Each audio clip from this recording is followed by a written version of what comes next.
क्या आपने कभी किसी की घर को टूटते हुए देखा है?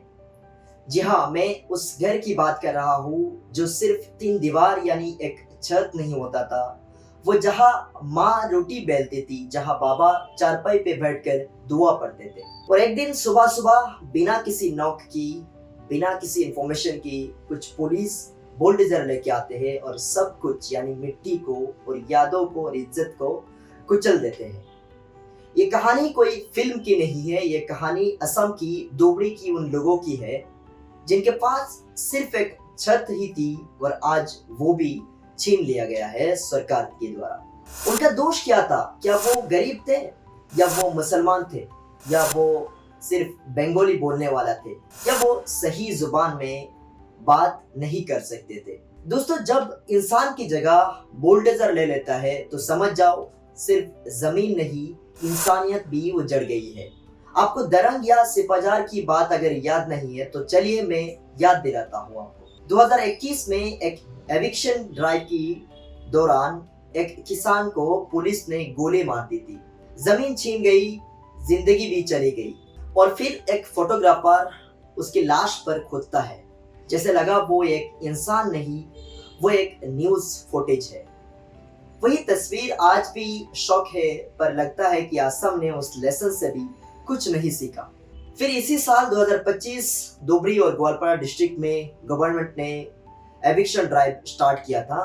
बोला गया था कि ये लोग गवर्नमेंट का फॉरेस्ट लैंड पर बस गए थे और उन्हें वहां से हटाना जरूरी है डेवलपमेंट के लिए।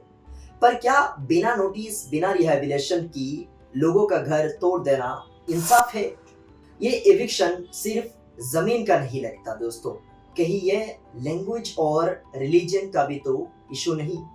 कई एक्टिविस्ट कहते हैं कि Bengali speaking Muslims are being unfairly targeted. उनका घर, उनकी पहचान, सब कुछ एक दिन में मिटा दिया जा रहा है।